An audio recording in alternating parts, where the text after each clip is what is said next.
So here we have sugar maples.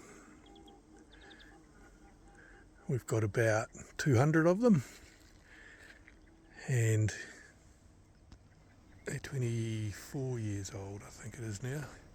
So you see the lighter brown sort of colour, they're just still budding up, well, coming into leaf, I should say.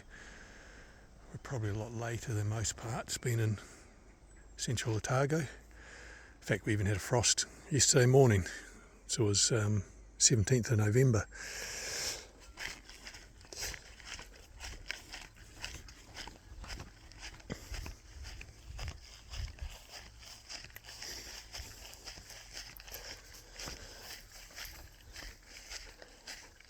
So these being older trees, they've had a pretty tough life, and as you can see, they're not that big just yet. I mean, this one would only be maybe 3 metres, or 4 metres probably.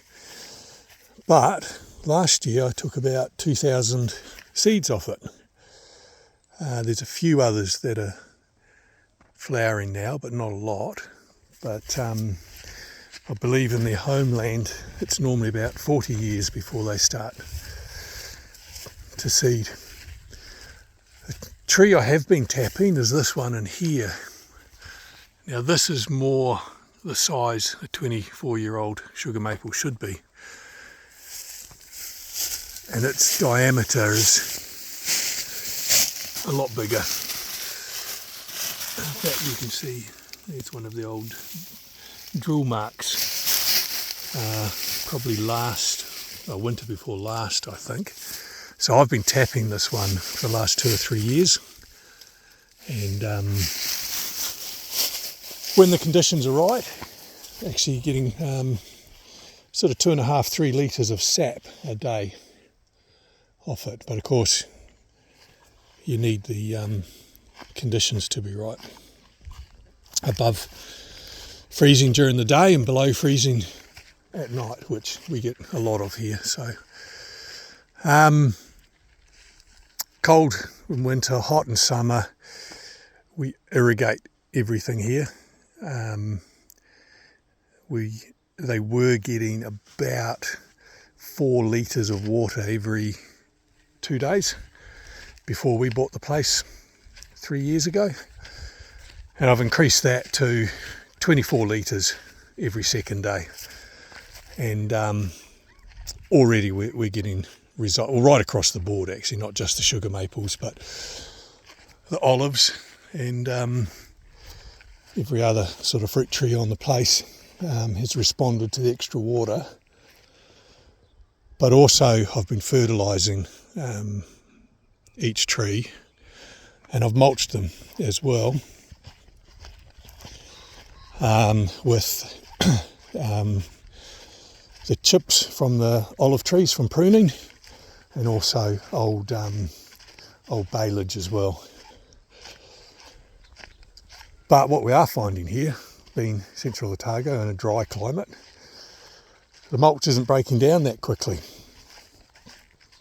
So you're not really seeing the benefits until sort of 2 or 3 years time before the straw and to be fair, olive wood is extremely hard, so it's always going to take a while to break down.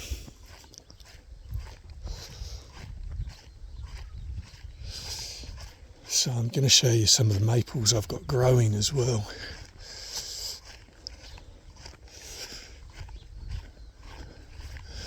I feel like a YouTuber on this.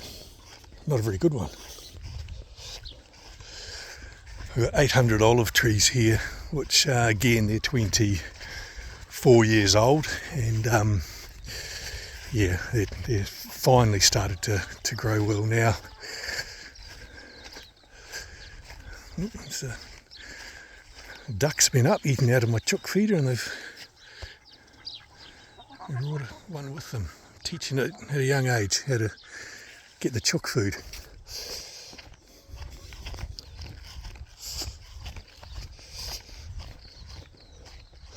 So I sowed, I actually lost count to be honest, it was about 1,500, 2,000 seeds back in winter in the shade house here, and they seem to be doing all right. So yeah, they've got their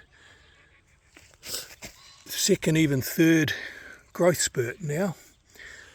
So I'm quite pleased with them actually. They're coming along quite nicely.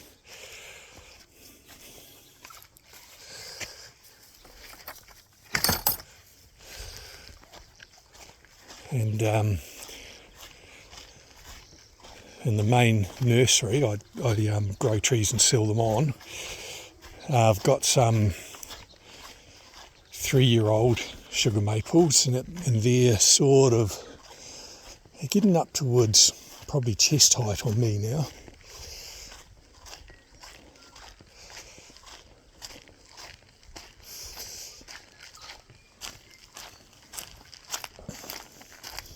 And also I've got some that are a year old as well.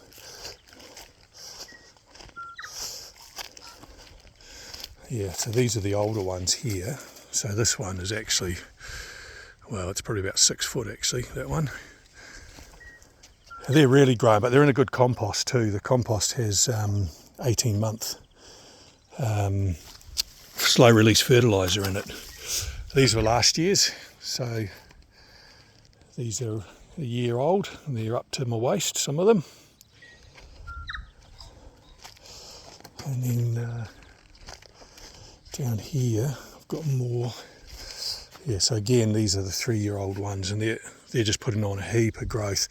So I guess, conclusion, they've got the right soil, and of course they get plenty of water here.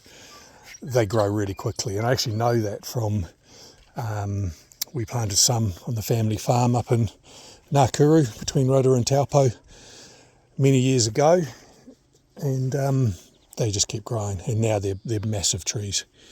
So we're in a hard place to grow them, but yeah, we're working on it, and once they all start getting to size, we'll be able to tap them. And they actually tap the silver birch trees here as well. We've got quite a few silver birch trees. All right, well, I think that's probably it.